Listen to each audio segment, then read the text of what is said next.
Bonjour et bienvenue, bonjour à vous toutes et à vous tous, une nouvelle année, une nouvelle saison de Suchitaui et nous recevons cette semaine deux invités, Marie-Hélène Casanova-Servas, bonjour. Bonjour. La présidente d'Aircourt, Siga, et Luc Bérény, bonjour. Bonjour. Le président du directoire de la compagnie. On va bien évidemment parler de la compagnie, de ce qui s'est passé juste avant Noël, notamment de la tempête Fabien et de la gestion de crise à laquelle vous avez dû faire face, ce que vous avez dû essuyer, Marie-Hélène Casanova-Servas. Donc ça a été quand même un peu compliqué, même si on a l'habitude de gérer la crise, peut-être pas d'une telle ampleur. Effectivement, un peu compliqué, l'habitude de gérer des crises, oui, avec des formations bien sûr, mais la tempête Fabien, comme tout le monde le sait, a été un événement météo exceptionnel qui a placé, j'allais dire, la Corse entière dans une situation totalement inédite et bien sûr, par voie de conséquence, la compagnie Aircourt est elle aussi dans une situation inédite avec une interruption quasi complète de l'activité aérienne durant quelques heures, voire plusieurs, peut-être même un jour, puisqu'il y a une journée, la journée du 22 décembre, durant laquelle l'activité aérienne a été totalement paralysée. Alors, ce qu'il faut dire, en fait, c'est que l'aéroport d'Ajaccio a été fortement impacté par cette tempête Fabien, mais pas uniquement. Les équipements d'Aircourt, Siga, ont subi aussi de lourds dégâts.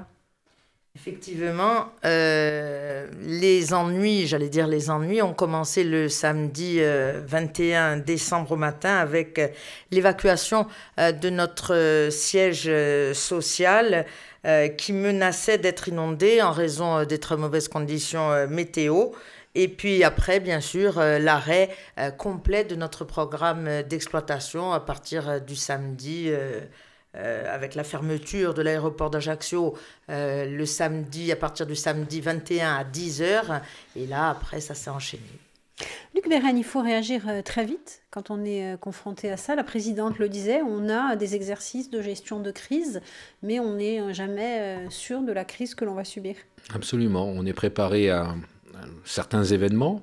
On n'a pas forcément tous les scénarios qui sont écrits comme celui-ci, avec la concomitance donc de l'évacuation de notre siège et donc de notre pôle de fonctionnement principal, totalement simultané avec la fermeture au trafic d'un aéroport, l'aéroport, je dirais, principal de nos opérations, et l'annonce dans les heures qui viennent de la fermeture des 3 autres aéroports corses. Ça, c'est vrai que c'est un scénario qui s'est produit, qui n'était pas écrit dans nos plans, mais que nous avons quand même géré en déclenchant notre plan de crise dans ses grandes lignes et en le déclinant avec, je dirais, le plus d'à-propos possible eu égard à ces circonstances. Quand on est dans ce cas de figure, la priorité, c'est quoi? C'est acheminer les gens, c'est sauver le peu d'infrastructures qui peut l'être encore?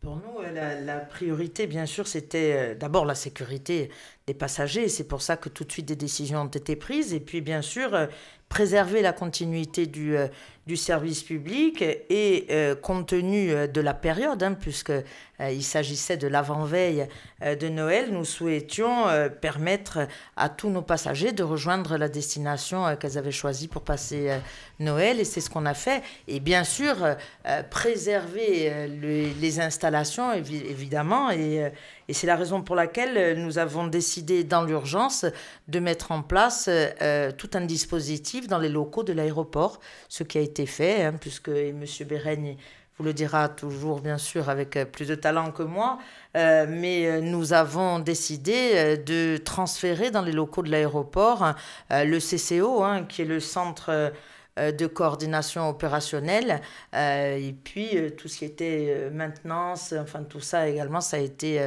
a fait l'objet d'un dispositif d'urgence. Mais je pense que M. Concrètement, c'est quoi? Alors bien sûr, les équipes se sont repliées dans des locaux qui avaient été identifiés comme tels, donc on n'est pas allé à l'improviste s'installer là où nous avons finalement vécu plus d'une semaine, c'était prévu. Il y avait aussi tout un plan de sauvegarde de nos liaisons informatiques et téléphoniques. Ceci étant, le déclenchement de ce plan a eu lieu, mais il était, je dirais, pénalisé par le fait que nous avions perdu le courant électrique dans notre siège, bien entendu, puisque tout a été inondé, et nous avions perdu une partie de notre équipement informatique.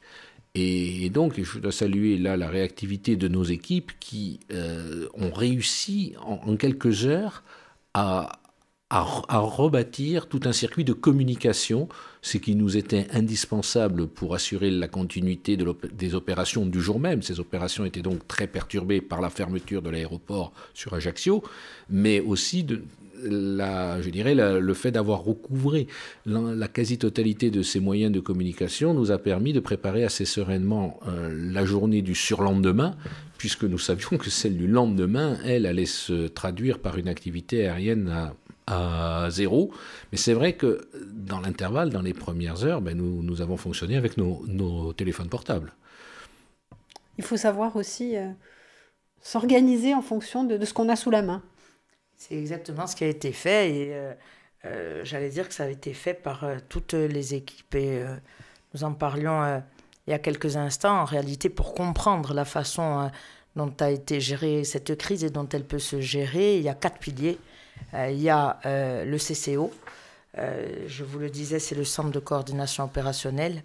Le deuxième pilier, c'est la régulation des PN, c'est-à-dire la régulation du personnel navigant, que ce soit les pilotes, et hôtesses et stewards. Le troisième pilier, c'est la régulation client. C'est cette équipe-là qui va s'occuper de prévenir l'ensemble des passagers avec prioritairement des messages par SMS. C'est ce qui a été fait durant tous ces jours-ci. Et enfin, le quatrième pilier, c'est l'escale. L'escale qui sert à mettre en place et à gérer tout ce qui est navette, car, location de voiture, information des passagers en escale, tout ça. Et puis, un cinquième pilier qui vient se rajouter au cas où, bien sûr, il y aurait un incident technique, une panne. Et c'est vrai qu'il y a une journée, notamment le lundi 23, on avait d'ailleurs un de nos avions, un ATR, qui, en raison des vents violents, avait un peu bougé dans la nuit alors qu'il était au parking à l'aéroport de Porrette. Et là, par exemple, il y a les équipes techniques qui se mettent en route également. Mais c'est tous ces piliers-là et c'est la conjugaison de tous ces piliers qui fait que on arrive à quelque chose et qu'on arrive à mettre en place cette chaîne pour qu'elle aille jusqu'au bout. On parle de la tempête Fabien, de la gestion de crise. La présidente disait hier, il y a plusieurs piliers, dont la gestion des personnels navigants, des personnels au sol aussi. Il a fallu réorganiser un peu tout ça. On a vu beaucoup de choses qui se sont passées, notamment quand les vols ont été mis en place à Bastia, avec des navettes en hélicoptère, avec une grosse mobilisation. Mais tout ça, ça s'organise aussi. Alors, on le disait hier, effectivement, ça s'organise, mais moi, je tiens d'ores et déjà à indiquer que si les objectifs ont été atteints, c'est bien justement parce qu'il y a eu un déploiement massif de moyens. Alors, on l'a dit hier, de moyens matériels, mais aussi de moyens humains. Et il faut le dire, on doit remercier l'ensemble des salariés de la compagnie qui sont très attachés à leur outil de travail. Et c'est grâce à eux parce qu'ils se sont tous manifestés, tous mobilisés. Ils se sont manifestés de manière spontanée dès le samedi 21 quand les ennuis à cause de la météo ont commencé. Lorsque les équipes ont demandé des renforts, il n'y en a pas un qui a refusé de se présenter. Il y avait du personnel navigant en congé qui s'est proposé de venir travailler. Donc tout ça, bien sûr, on a pu organiser grâce aussi au fait qu'on a des salariés qui sont très attachés à leur outil de travail et qui vraiment souhaitaient s'impliquer et se manifester. C'est important de le repréciser. Luc Béragny, quand on réorganise des vols, des plans de vol, quand on prévient des milliers de passagers, on suppose qu'on a quand même pas mal de maux de tête. Oui, mais quelque part, je dirais qu'on est là pour ça. On est une compagnie qui a un mode de fonctionnement très régulier. C'est la nature du service public qui veut que nous fassions un petit peu du copier-coller d'un jour à l'autre parce que c'est la façon d'assurer la pérennité et la régularité de notre fonctionnement. Donc on est une compagnie qui est dimensionnée pour fonctionner 365 jours par an sur un mode serein et un mode, je dirais, assez identique d'un jour sur l'autre. Et là, ce qui a été très frappant, et dans le bon sens, c'est que tout le monde s'est senti concerné par un mode de fonctionnement tout à fait exceptionnel. Et je dirais, comme on pourrait le dire de la part de certains sportifs, tout le monde a élevé son niveau professionnel. Preuve que je dirais que nos salariés sont formés pour un quotidien bien précis qu'ils maîtrisent parfaitement, mais que quand on leur demande d'en sortir, leur niveau de formation, leurs compétences, leur professionnalisme peut leur permettre, en un rien de temps, d'aller, je dirais, chercher plus loin que leur quotidien. Et ça pour les dirigeants d'entreprise, c'est un enseignement qui est extrêmement évocateur et qui nous donne aussi beaucoup de confiance pour affronter des défis dans le futur. Techniquement, comment ça s'est passé, prévenir tous les passagers? Parce qu'il y avait des passagers qui avaient réservé directement peut-être avec Air Corse, il y en a d'autres qui étaient passés par des agences de voyage, il y avait des voyages dans les deux sens. Comment on organise? Alors, si Luc me corrigera si je me trompe, mais il me semble que nous avons transporté durant ces 3 jours 11 000 passagers. En ce qui nous concerne, tous les passagers qui avaient réservé sur des vols Air Corse ont été prévenus par les équipes, et je vous parlais hier d'un pilier qui est la régulation commerciale. Alors, les équipes commerciales, sous la direction de Jean-Baptiste Martigne, ont prévenu l'intégralité des clients. Ils ont travaillé 2 jours comme de nuit pour prévenir l'intégralité des clients par message, texte, SMS sur leur portable au fur et à mesure. La veille pour le lendemain, bien sûr, et puis au fur et à mesure, on prévenait les clients sur le vol sur lequel ils étaient reportés, et on leur indiquait la date à laquelle il fallait qu'ils se présentent à l'aéroport. On choisit comment? On fait par ordre de priorité? Comment ça marche en fait? On a des systèmes qui sont, je dirais, et qui fonctionnaient, qui refonctionnaient, qui nous permettent de saisir automatiquement tous les numéros de téléphone qui figurent dans le dossier de réservation de chaque client. Et donc, à partir du moment où nous identifions que les passagers de tel vol qui n'a pas eu lieu tel jour vont être, comme on dit dans notre jargon, reprotégés sur le vol Intel du lendemain, l'action est techniquement très simple. Il suffit que l'on appuie sur le bouton et les 150 ou les 180 clients auxquels correspond un numéro de téléphone bien précis dans le dossier de réservation reçoivent instantanément le message qui les informe de leur nouveau vol. Donc je dirais que d'une manière générale, traiter 50 vols dans ces conditions, ça prend relativement peu de temps. Après, il y a toutes les particularités. Et bien entendu, nous transportons des enfants non accompagnés, nous transportons des passagers qui voyagent avec des animaux, nous transportons un certain nombre de passagers à particularité. Et là, bien entendu, ça va au-delà du SMS. Nous prenons notre téléphone et nous appelons directement ces clients pour leur proposer une solution et pour discuter avec eux de la réalité de cette solution, ou s'ils préfèrent autre chose. Je prends par exemple l'exemple des enfants qui voyagent seuls, et on sait qu'il y en a beaucoup en période de congé scolaire. Bien entendu, quand nous ne nous contentons pas d'envoyer un SMS au numéro qui est dans leur dossier de réservation, nous appelons le père, la mère, nous leur indiquons que puisqu'il y a un transport en car, nous ne pouvons pas laisser leur enfant mineur seul dans ce car, donc est-ce qu'ils souhaitent eux-mêmes accompagner l'enfant à l'aéroport, etc. Voilà, je dirais, ce sont les 10% de particularités qui sont réellement consommatrices de temps, mais là encore, nous avons les moyens, nous avons les équipes pour cela. Le reste, je dirais que ça va très vite. Il suffit d'appuyer sur un bouton et le système vous envoie votre SMS avec le nouvel horaire de votre vol, et bien entendu, votre nom figure sur la liste des passagers de ce nouveau vol. On parle donc de la tempête Fabien, des conséquences. Il a fallu réorganiser, c'est ce que vous nous expliquez depuis lundi. Vous nous expliquez de quelle manière.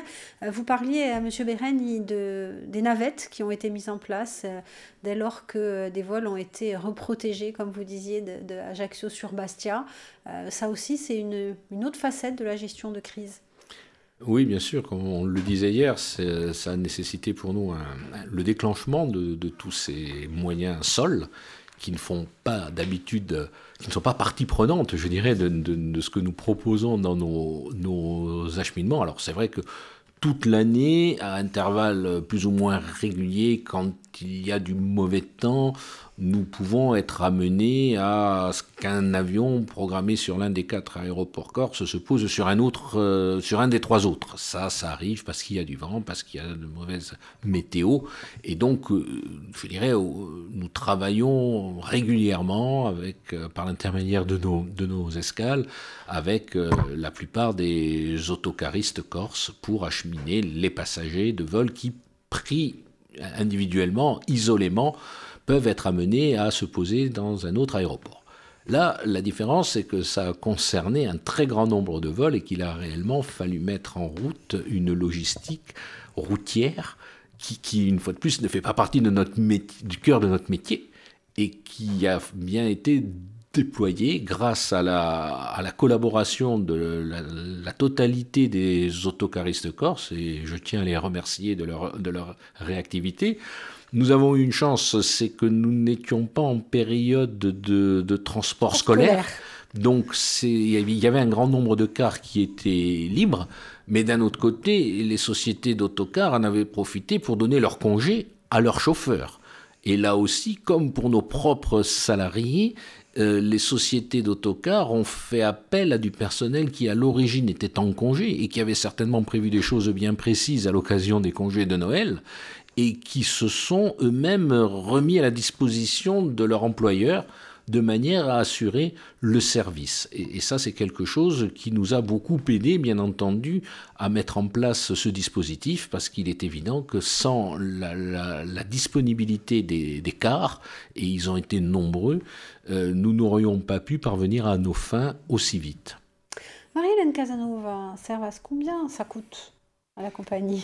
Alors, au moment où vous me posez la question, je ne suis pas à même de vous répondre de manière certaine, mais ce que je peux vous dire, c'est que ça se chiffre en centaines de milliers d'euros. Il faut savoir quand même que cette opération, ce n'est pas en dizaines de milliers d'euros, mais bien en centaines de milliers d'euros. Et puis après, bien sûr, en ce qui nous concerne, va arriver la période, et c'est bientôt, c'est dans quelques jours, du bilan des dégâts de notre siège social, où des expertises ne devraient pas tarder, en fait. Mais c'est vrai que ça se chiffre en centaines de milliers d'euros. Les indemnisations, comment ça se passe, comment ça marche? Alors, nous, justement, du fait que l'intégralité des passagers se sont rendus à leur destination prévue. Ils ont tous été acheminés, donc il n'y a pas d'indemnisation. Mais ce qu'il faut savoir, et ça c'est vrai qu'on ne le sait peut-être pas assez, c'est que si nous n'avions pas décidé de mettre en place toutes ces navettes, ce pont aérien, et d'acheminer les passagers à leur destination finale, il n'y aurait pas eu d'indemnisation. Parce que s'agissant d'un événement extérieur et s'agissant de conditions météorologiques mauvaises, il n'appartient pas à la compagnie d'indemniser les passagers. Et je pense pouvoir dire qu'il me semble que, mais Luc Beren vous le dira là encore bien mieux que moi, je ne suis pas certaine que toutes les compagnies aériennes auraient décidé d'acheminer tous les passagers. Bien souvent, et ça m'est arrivé aussi, et ça arrive et c'est normal, ça se passe comme ça, le vol est annulé. Si c'est dû à de mauvaises conditions météorologiques, eh bien, on peut décider de rembourser peut-être le billet aux passagers qui ne souhaitent plus partir, mais il n'est pas indemnisé pour autant. Luc Beren, vous souhaitiez... Oui, je vous confirme que nous sommes allés bien au-delà de nos obligations réglementaires, et que dans d'autres contextes, certaines compagnies auraient peut-être choisi l'option la plus simple pour elles, qui plus est, se retranchant éventuellement derrière un cas de force majeure les concernant au sujet de l'évacuation du siège et tout ce que l'on a pu dire depuis lundi à propos du mode de fonctionnement dégradé et en tout cas très atypique qui était le nôtre. Je pense que certaines compagnies se seraient retranchées derrière la solution de facilité. Ce n'est pas notre cas. Je pense que nous ne faisons pas du service public depuis 30 ans par hasard. Et qui plus est, à 2 jours d'un événement familial aussi important que Noël, il était hors de question pour nous de regarder quelles étaient, je dirais, nos possibilités d'échapper à nos obligations dans le règlement européen. On n'y a même pas pensé. Et notre volonté était bien que tout le monde passe Noël là où il l'avait prévu, au moment où il avait décidé d'acheter un billet chez Air Corsica. On a parlé des conséquences de la tempête Fabien, donc ça c'était fin 2019, on arrive en tout début 2020. Y a-t-il de beaux projets pour la compagnie en 2020 ? Écoutez, oui, on a bien sûr toujours et encore de beaux projets à Air Corsica, même 30 ans après. Le premier, c'est celui de réussir la mise en place des nouvelles DSP, puisque à partir du mois de mars 2020, la nouvelle DSP prendra toute sa place et démarrera avec cette fois-ci un produit plus intéressant pour les passagers, puisque la majorité territoriale que je représente et d'ailleurs l'ensemble des composantes a décidé de baisser le tarif résident avec un billet à 99 € sur le bord à bord, donc Nice-Marseille, et à 190 € sur Paris. Donc, premier objectif, c'est celui de la mise en place de la nouvelle DSP qui démarrera au mois de mars 2020. Un autre objectif, celui de développer et rentabiliser les dessertes hors obligation de service public et international, parce que je rappelle, mais M. Béreigne pourra entrer davantage dans le détail s'il le souhaite. Je rappelle que l'objectif stratégique qui a été fixé par le président du Conseil exécutif, c'est celui de placer la Corse au centre de l'Europe. Donc, notre objectif, là encore, c'est rentabiliser les dessertes hors OSP et internationales. Enfin, améliorer notre politique environnementale, parce que la compagnie est très attachée à la politique environnementale, avec le renouvellement de la flotte. Et là, vous avez vu que nous avons reçu récemment 2 avions Airbus A320 Neo qui ont des réacteurs moins brillants et plus verts, qui permettent aussi de réduire de 50% les émissions d'oxyde d'azote, mais surtout de baisser la consommation carburant de 15%. Ce qu'il faut retenir pour ces 2 avions, et c'est important de le savoir, c'est que, et pas seulement que pour ces 2 avions, c'est qu'au sein d'Air Corsica, nous avons calculé que notre secteur Airbus à terme, qui est composé donc de 4 A320 CO récents et de 2 A320 Neo, induira une baisse de la consommation annuelle de carburant de 2 millions de litres. C'est quand même très important. C'est une diminution significative qui marque notre engagement pour une flotte respectueuse des enjeux écologiques, bien sûr, et de la protection environnementale de la Corse et de la planète. Et puis, toujours dans les objectifs, le remplacement de tous les contenants plastiques, de nouveaux aménagements au siège, même si on l'a dit durant les 3 jours qui ont précédé, même si la tempête Fabien et la crue de la Cravonne vont nous conduire à modifier certains de nos projets. Et enfin, le perfectionnement des actions de tri sélectif dans l'ensemble de nos locaux.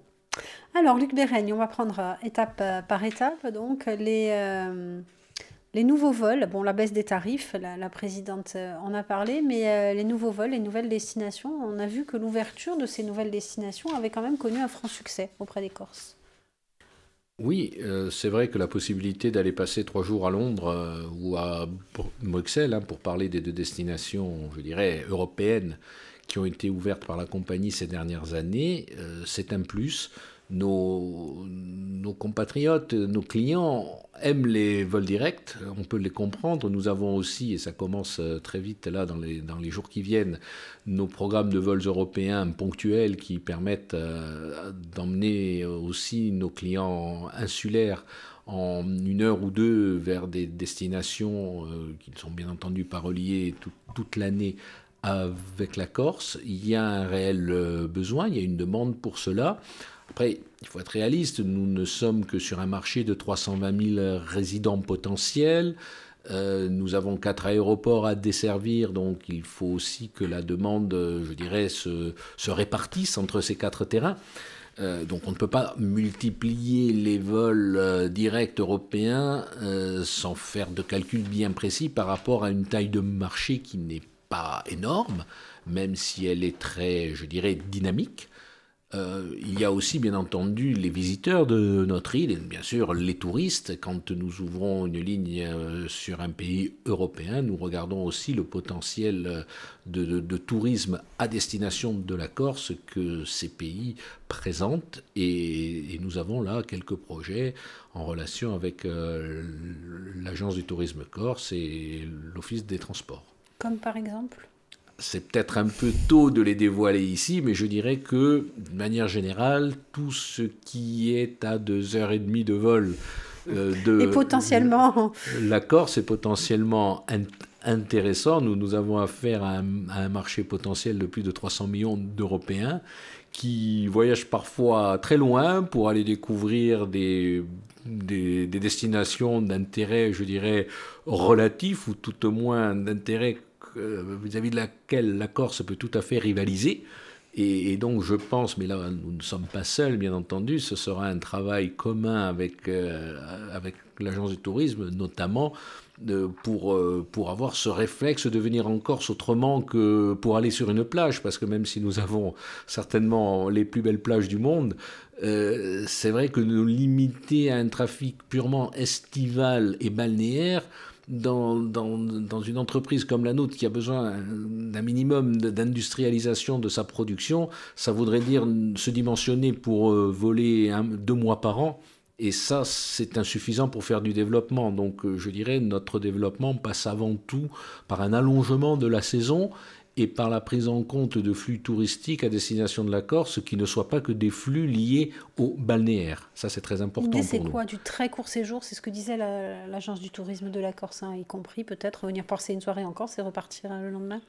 Oui, ou tout au moins des mini-séjours de 3 nuits, des séjours qui permettent, à défaut de découvrir la Corse entière, de découvrir une des micro-régions et d'y faire des choses très intéressantes. Je pense à notre patrimoine, bien sûr, nos paysages, mais aussi notre patrimoine culturel, gastronomique.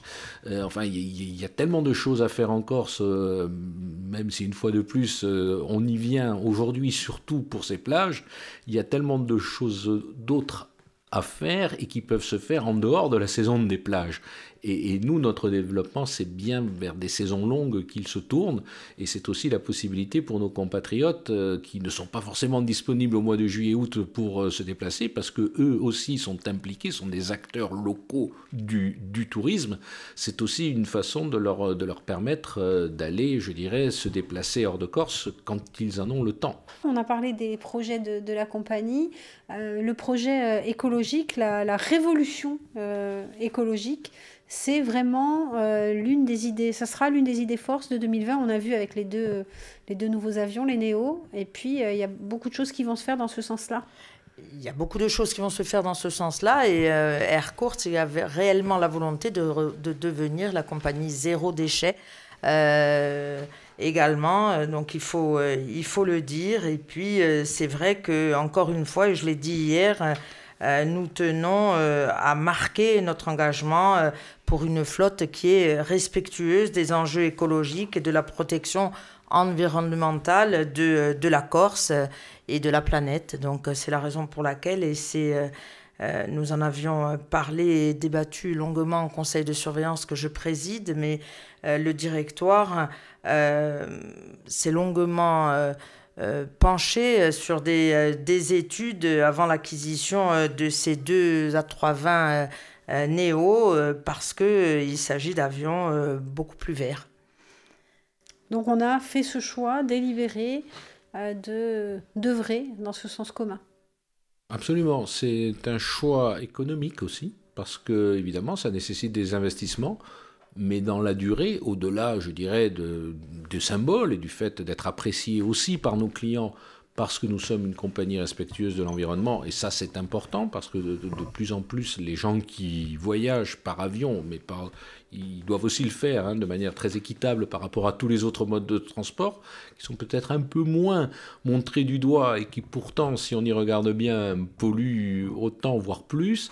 Mais c'est vrai qu'aujourd'hui, chaque citoyen a cette conscience écologique qu'il lui faut bien traduire dans ses déplacements. Et le fait de pouvoir afficher que nous sommes une compagnie qui investit dans ce sens, je dirais que c'est un placement qui, à terme, est rentable au-delà de notre image. Il est aussi rentable économiquement. Économiquement, ça veut dire peut-être avec une économie sur les carburants qu'évoquait la présidente hier? Oui, énormément. On le voit, les premiers vols que nous opérons, bien entendu, nous avions des études précises et elles étaient fort heureusement justes. Elles étaient même peut-être un petit peu pessimistes par rapport à ce que nous constatons, à ce que nos pilotes constatent depuis quelques semaines où nous exploitons nos 2 A320 Neo. Ils sont vraiment surpris de la baisse de consommation de carburant. Et je dirais qu'elle est quasiment équivalente à ce que la compagnie avait pour des vols équivalents quand elle exploitait des Fokker 100. Pour ceux qui s'en souviennent, c'était ces jets de 109 sièges que nous avions et qui faisaient un travail très honorable pour la compagnie dans les années 90. On est revenu, je dirais, à une consommation de carburant comparable à celle de ces avions. La seule différence, c'est qu'il transportait 109 personnes, alors que nos A320 Neo en transportent désormais 186. C'est pratiquement du simple au double. Pratiquement, ouais. Donc, du coup, l'économie est fortement mesurable. Zéro déchet aussi sur les avions, ça veut dire quoi? Du matériel recyclable quand on sert les collations, quand on sert... Déjà, tout de suite, les remplacements de tous les contenants plastiques pour un service à bord beaucoup plus éco-responsable. Ça commence par là, et puis le perfectionnement des actions de tri sélectif au sein du siège et puis dans tous les locaux de la compagnie. Concrètement, ça va s'organiser comment ? Alors, sur le plan du service à bord, du changement des gobelets plastiques, pour du cartonnage, etc., tout est en place et tout va se décliner très vite, y compris, bien entendu, en bout de cycle, il nous faut la logique de tri dans les aéroports, parce qu'évidemment, si nous faisons du tri à bord de nos avions, mais qu'une fois que l'on arrive à destination, tout ça finit dans une seule benne, ça n'aura pas servi à grand-chose. Donc, pour ça, il y a tout un plan qui est en place et qui va se décliner tout au long de l'année 2020. Après, en ce qui concerne nos locaux, où nous avons là aussi la volonté de réduire fortement notre empreinte sur l'environnement, il est vrai que les événements de la semaine dernière, qui sont des événements climatiques, qui sont des événements écologiques, vont nous conduire à réfléchir différemment. Nous avions un projet d'étendre notre siège sur le site bien connu donc, de Campo del Oro. Il est un peu tôt pour dire voilà ce que nous allons faire en remplacement. Mais il est clair que le signal qui nous a été donné par les éléments nous conduira certainement à revoir l'implantation du futur siège de la compagnie. Ça, c'est quelque chose qui va, je dirais, durer bien plus longtemps que le retour à une exploitation régulière, normale, telle qu'on peut la constater déjà depuis la fin de la semaine dernière. Cette affaire de la tempête Fabien et du débordement de la Gravonne, celle-là va nous marquer dans les mois qui viennent, parce que c'est réellement un élément de réflexion pour nous sur l'avenir de l'implantation de notre compagnie. Merci beaucoup à tous les deux d'avoir passé cette semaine en notre compagnie. On rappelle le www.alta-frequenza.com pour redécouvrir cette émission en podcast audio et vidéo. À bientôt. À bientôt, merci. Merci à vous, au revoir.